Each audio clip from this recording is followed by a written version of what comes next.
हमारे बीच हसनपुर के विख्यात डॉक्टर संजय झुनझुनवाला हैं और बहुत यहाँ दूर दूर के लोग आते हैं, इलाज कराते हैं। ये ठंड का मौसम है और इस ठंड के मौसम में ये जानकारी देंगे। ये ठंड के मौसम में क्या बच्चों पर प्रभाव पड़ता है, बूढ़ों पर प्रभाव पड़ता है और क्या दवा है, क्या उपचार होना चाहिए। ठंड में बच्चों में ज़्यादातर निमोनिया का चांसेस ज़्यादा होता है। सर्दी, खांसी और बुखार उनमें बहुत ज़्यादा पाया जाता है। इसके लिए सबसे पहले बच्चों को गर्म कपड़ा पहना के रखना है, उनको गर्म रखना है जहाँ तक हो, और ताज़ा भोजन जहाँ तक हो करवाना है। गरम गरम खाना चाहिए, कभी भी ठंडा बासी कुछ नहीं खाना चाहिए, उससे हमारे बच्चों में दुष्प्रभाव होता है। अभी हमारे देश में एक नया वायरस चाइना से आज गया है, HMPV।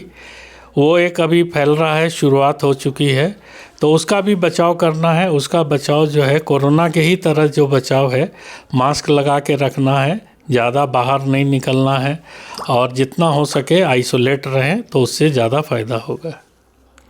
अभी जो बुजुर्गों पर क्या प्रभाव पड़ता है ठंडा का? बुजुर्गों में सब देखा जाता है ज़्यादातर ब्लड प्रेशर काफ़ी बढ़ जाता है। तो अपने अपने ब्लड प्रेशर के जितने भी मरीज़ हैं वो ब्लड प्रेशर का अपना बचाव रखें, उसका वो अपना ब्लड प्रेशर की दवा नियमित रूप से खाते रहें और डॉक्टर से उसकी नियमित जांच कराते रहें। ब्लड प्रेशर बढ़ने की वजह से कई बार देखा जाता है कि ब्रेन स्ट्रोक हो जाता है, जिसको हम लोग ब्रेन हैमरेज भी कहते हैं। और ज़्यादातर ये जो है उनको अपना हिफाजत रखना चाहिए और कान में ज़रूर कुछ भी कपड़ा बांध करके बाहर निकलना चाहिए बुज़ुर्गों को। ऐसा देखा जाता है कि उसकी वजह से उनको मुंह में भी लकवा मार देता है। ये जवानों में भी हो सकता है, तो इसलिए हम लोग ये सावधानी कहते हैं कि जब भी बाहर निकलिए कुछ कान पर कपड़ा ज़रूर बांध करके निकलें। मफलर हो, चाहे वो स्कार्फ हो, चाहे टोपी हो, जो भी हो, कान को ढक करके हमेशा निकलना चाहिए ठंड के मौसम में। इस ठंड में डॉक्टर साहब ये पैर जो फूल जाता है, अक्सर यहाँ लोगों को देखते हैं इस ठंड में पैर क्यों फूलता है और इसका उपचार क्या है? पैर फूलने का मेन कारण होता है अनीमिया। सबसे पहले हमारे यहाँ काफ़ी 80% लोगों को अनीमिया की शिकायत है। खून की काफ़ी कमी रहती है, तो उसको भी अपना देखना है कि खून की कमी ना हो। दूसरा है कि ये जो है ठंड बैठने की लगातार सीडेंट्री पोजीशन में बैठने से और ज़्यादातर ये चुकू मुकू बैठने से इस तरह की समस्या होती है।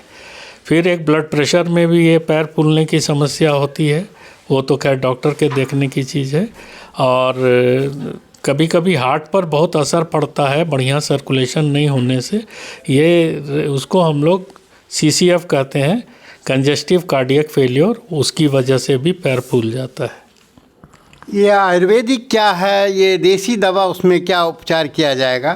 देसी ऐसी कोई ख़ास दवा नहीं है, फिर भी कुछ दवाएं हैं जो हमारे आयुर्वेदिक साथी बताएंगे ज़्यादा बढ़िया से। अंग्रेजी में क्या है, कौन सा दवा खाने से ये ठीक होगा, चूँकि आपका वीडियो पूरे देश देखेगा? जी, इसमें ज़्यादातर डायूरेटिक्स हम लोग देते हैं अगर पैर फूल जाता है। अगर खून की कमी है तो खून बढ़ाने की दवा देते हैं, और अगर हार्ट का है तो हार्ट का प्रॉब्लम का दवा दिया जाता है। कॉज का कारण जो कॉज है उसके लिए हम लोग उसका दवा देते हैं। बच्चों में क्या?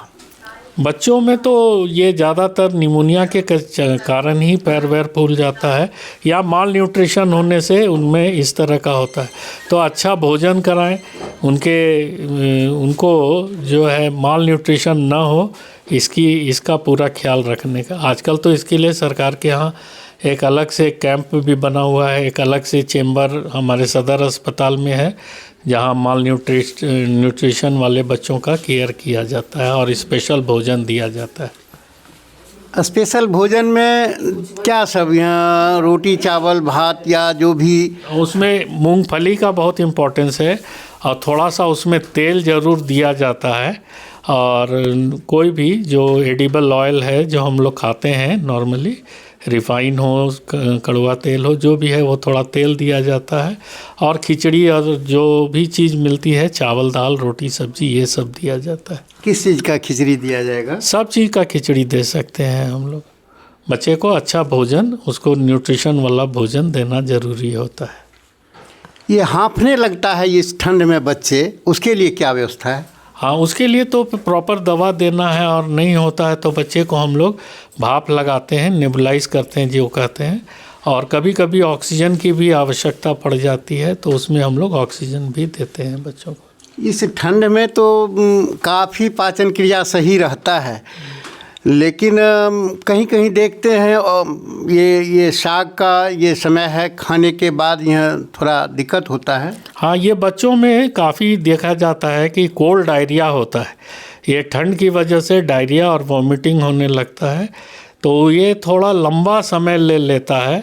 हम सब गार्जियन को यही कहेंगे कि उसके लिए घबराएं नहीं, थोड़ा सा धैर्य रखें और उसको धीरे धीरे ट्रीटमेंट कर करके वो ठीक हो जाएगा। ट्रीटमेंट से ही ठीक होगा। सरकारी व्यवस्था क्या है?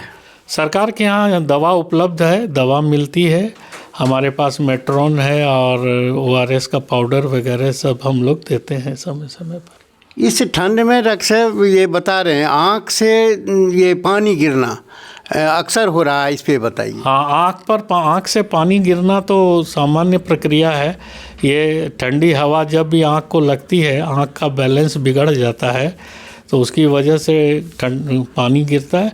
तो आँखों को बढ़िया से कवर करके रखें, कुछ ऑइंटमेंट या क्रीम या ड्रॉप्स जो आते हैं वो हम लोग देते हैं, और उसके हॉस्पिटल में है वो हम लोग देते हैं, और उससे काफ़ी फ़ायदा होता है मरीजों को। आप आमजन के लिए बताइए कुछ, ताकि आपके यहाँ काफ़ी भीड़ लगा हुआ रहता है और इस भीड़ में अच्छा दवा करते हैं और आपसे संतुष्ट हो जाता है, कुछ आमजन के लिए कुछ कह दीजिए। सबसे बड़ी बात है कि अपने आप को गर्म रखें, चाहे गर्म कपड़ा पहन के आग को तापें, हीटर जलाएं, जैसे जिसकी सामर्थ्य हो वैसा काम करना चाहिए। और गर्म रहने के लिए आपको हमेशा इंडोर्स रहिए, दरवाज़ा खिड़की ज़्यादा बंद रखें, हवा का प्रवेश न हो, धूप निकले तो धूप में ज़रूर बैठें। चलिए, हमारे बीच ये डॉक्टर झुनझुनवाला थे और बहुत सारी जानकारी दिया है, और इसी के साथ समाप्त करते हैं। जय हिंद, जय भारत।